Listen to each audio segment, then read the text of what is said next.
En este canal no hablamos de política y hoy no vamos a romper esa norma, pero el régimen nazi en general y Hitler en particular vio en el automóvil y su industria muchas posibilidades y apostó mucho por ello. No tanto como se nos ha hecho ver, hay muchas falsas leyendas urbanas. El propio Hitler tuvo una buena colección de coches, lo curioso es que no sabía conducir.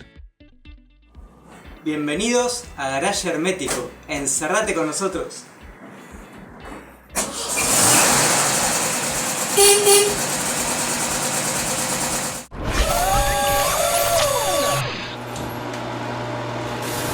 Ojo, que al final del vídeo os comento algunas novedades y algunos cambios que vamos a hacer en el canal que espero que os gusten. Hay muchas curiosidades e incluso leyendas urbanas acerca de este personaje. Por ejemplo, que vio un motorista mojándose y se le ocurrió hacer un coche para el pueblo.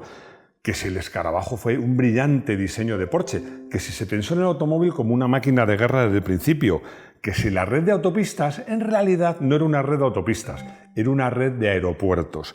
Y bueno, por ejemplo, que utilizó la competición como propaganda. Todo esto lo vamos a contar. Tranquilo, como te digo, te lo vamos a contar todo.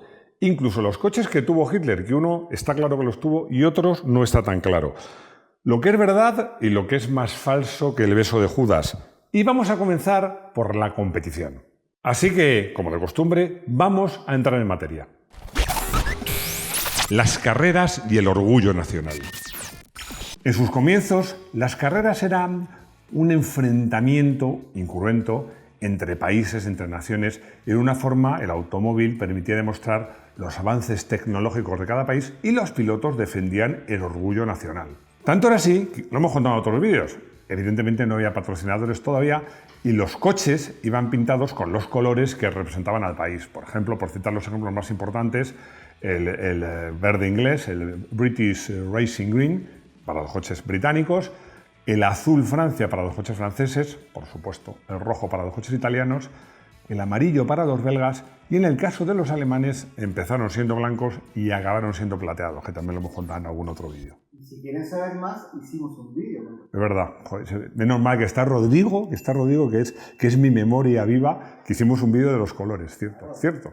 Lo cierto y verdad, una expresión que decía el abuelo de un amigo mío que me encanta, es que desde luego los nazis y Hitler pues usaron la competición automovilística como una forma de propaganda. Tanto es así que nada más llegar al poder establecieron un programa estatal dotado de grandes subvenciones para promover específicamente la construcción de coches de competición. Esto es un dato que está demostrado históricamente porque además esto pues, se hizo público en el Salón del Vehículo de Berlín y bueno, pues el resultado de esas subvenciones es que las marcas alemanas, básicamente Auto Unión, que fue un poco el origen de Audi, y Mercedes, en esa época, pues tuvieron un grandísimo éxito en la competición automovilística. Así que esto sí que es cierto, que Hitler y el Tercer Reich apoyaron a tope la construcción de coches de competición como una propaganda de la gran tecnología que tenía Alemania en esa época. ¿El coche del pueblo? Hemos dicho una cosa que era cierta. Vamos a hablar de mentiras. Y si hablamos de mentiras, hay muchas y muy gordas alrededor del llamado coche del pueblo, de Volkswagen.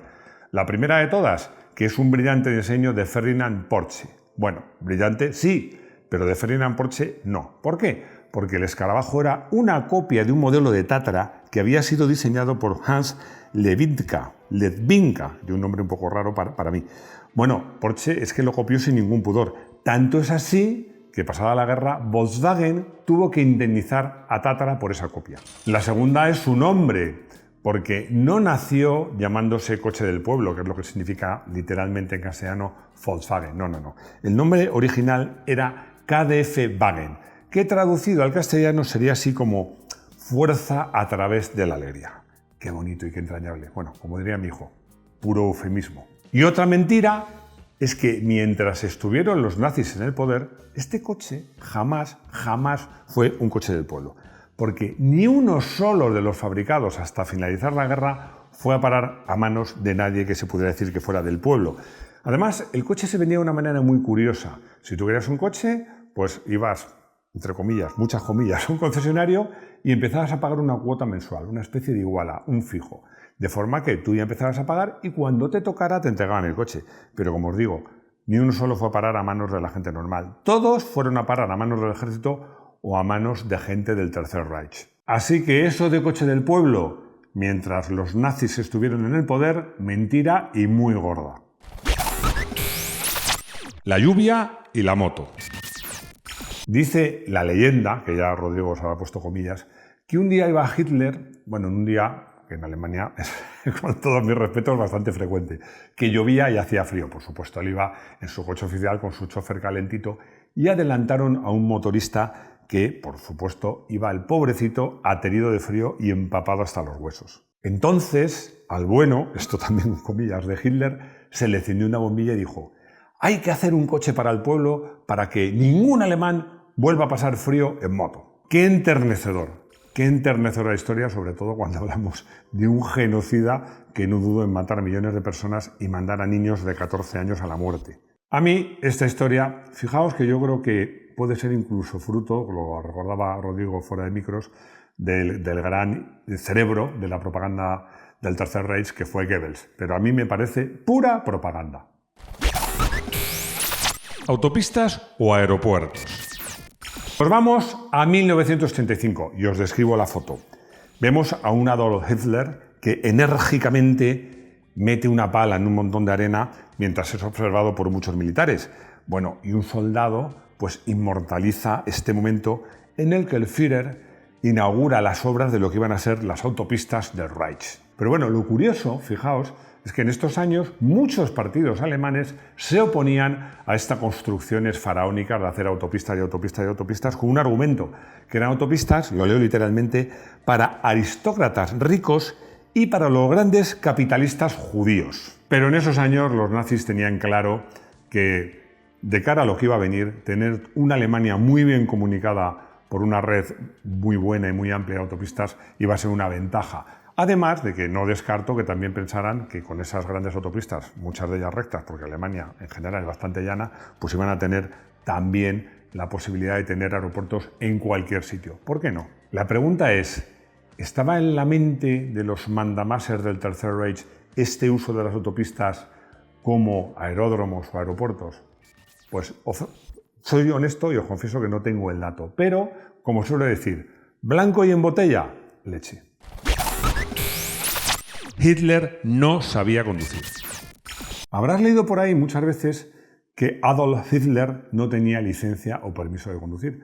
Bueno, es una media verdad, porque la verdad auténtica no es que no tuviera permiso, es que además no tenía la menor idea de cómo se conduce un coche. No deja de resultar curioso que un personaje que utilizó tanto el automóvil en su propio interés y en el de su proyecto, como propaganda, como arma de guerra, todo eso, pues no tuviera ni la menor idea de conducir. Pero a pesar de eso, pues Adolf Hitler tuvo unos cuantos automóviles, que por supuesto condujeron siempre sus choferes. Vamos a verlos. Mercedes 1140. ¿Fue o no fue? Porque la historia, no sé si la sabéis, seguro que sí. Hitler fue encarcelado en el año, si no recuerdo mal, 1923, porque se le acusaba de intento de golpe de Estado. Pero bueno, este chico apuntaba maneras y cuando salió de la cárcel, lo primero que hizo es una foto que existe, donde se le ve de pie, me dice que sigo la cabeza Rodrigo, o sea que existe, que la estaréis viendo, está, y bueno, pues él al lado, posando orgulloso al lado de este coche, ojo, que ese coche, el Mercedes 1140, era un coche de lujo que medía 4,6 metros de largo, tenía un motor de 2.860 centímetros cúbicos y eso sí, 40 caballos, porque estamos hablando del año 33. Como os decía, no está documentado, o por lo menos yo no lo he encontrado, si finalmente Hitler tuvo ese coche en propiedad o no. La foto, como habéis visto, existe. Y también se sabe que él se puso en contacto con un concesionario de Múnich para comprar ese coche, pero pedía condiciones muy ventajosas. Así que, como os digo, ¿lo llegó a tener o no? No lo sabemos. ¿Que lo intentó y que se hizo una foto con él? Sí lo sabemos. Mercedes 770K. El oficial. Porque cuando Hitler ya fue el líder indiscutible e indiscutido del Tercer Reich, se podía permitir los coches que le diera la gana Y este ponía que era uno de sus favoritos. No, yo creo que era el favorito. El Mercedes 770K, que era un cochazo, ¿eh? Era un coche de 5,6 metros de largo, un motor de 8 litros de cilindrada y nada menos que 155 caballos. Os pongo en antecedentes, este era un coche muy exclusivo. Bueno, es que se fabricaron desde 1931 nada más que 117 unidades, que la mayoría fueron a parar, como podéis imaginar, a altos representantes del nazismo y del Tercer Reich. Hubo una segunda versión, además, en 1938, que llegó a tener 230 caballos. Y desde luego, ya os lo digo, era el coche más caro que podía comprarse uno en Alemania. Mercedes 540 G4. El todoterreno. Yo creo que este coche fue probablemente el coche en el que más veces hemos visto la imagen de Hitler sobre un coche, porque era el que utilizaba, por sus características de todoterreno, para ir al frente. Bueno, es que era casi un camión. Este G4 de 1938 tenía 3 ejes, 6 ruedas, se fabricaron solo 57 unidades, todas ellas destinadas a los líderes del Tercer Reich, bueno, y alguna que regalaron por ahí. Y era un coche ideal para zonas escarpadas, embarradas, terrenos abruptos. Bueno, era lo que usaba Hitler cuando iba a visitar el frente, entre comillas. Hitler se quedó al menos con uno de estos coches, pero, como os decía, lo utilizó también para regalar a gente de confianza. Por ejemplo, regaló uno a Goebbels, regaló otro a su socio, que era Benito Mussolini. E incluso regaló uno para convencer a Franco de que España entrara en la guerra, que afortunadamente no le convenció, que es uno que, si venís a Madrid, lo podéis ver, está en el museo que hay en el Palacio del Pardo de Madrid. Podéis ver un coche que es idéntico al que tuvo Hitler. Mercedes 540K. El coche de su chica. Os voy a hacer una pregunta, ya sabéis que me gusta mucho la literatura. ¿Sabéis quién es Hércules Poirot? Hercule Poirot. Bueno, personaje de ficción, es el detective belga de todas las novelas, o de la mayoría de las novelas de Agatha Christie, que hay una frase que dice que me encanta. Dice, en todas las parejas hay uno que quiere y otro que se deja querer. Me río, no por el guión, es porque me está haciendo reír Rodrigo, haciendo paralelismos sobre mi vida personal y pero no lo voy a contar, Sí os voy a contar que en este caso de esta pareja, porque ya sabéis que Hitler, la pareja fue Eva Braun. Bueno, pues Eva Braun efectivamente era la que quería y Hitler el que se dejaba querer. De hecho, la pobre Eva estuvo a punto de suicidarse varias ocasiones porque se quejaba de que su novio no le hacía caso y acabó suicidándose pues minutos después de casarse con Hitler y minutos antes de que los soviéticos entraran en el búnker de Berlín. Pero bueno, algún detallito tuvo el bueno, con muchísimas comillas, de Hitler con su pareja, como fue regalarle este coche que era una auténtica preciosidad, el Mercedes 540K Roadster Cabrio, que era un coche, como os digo, muy bonito, relativamente pequeño, con motor de 5,5 litros y 170 caballos. Y además blindado, como os digo, qué detallazo. Está claro que Hitler y los nazis promovieron el uso, la fabricación, los avances técnicos del mundo automóvil, desde luego. Pero también lo que está claro es que lo hicieron estrictamente por puro interés. Voy a elegir como coche del día el Volkswagen Escarabajo. Bueno, en concreto una unidad de 1975, porque confieso que cuando tuve esa tienda de coches usados, bueno, no la tuve, medio tuve, pues era el Escarabajo, era un coche que no conocía demasiado. Y gracias a esa tienda y a la afición de mi socio por el Escarabajo, aprendí mucho de ese coche. Estos coches, lo que estaban eran muy bien hechos. Y para eso voy a contar una anécdota. Como os comentaba, este socio mío lo que hacía era conseguir Volkswagen Escarabajo, repasarlos, restaurarlos y pintarlos de colores, bueno, chillones, que no, a lo mejor no es muy purista, pero se vendían súper bien.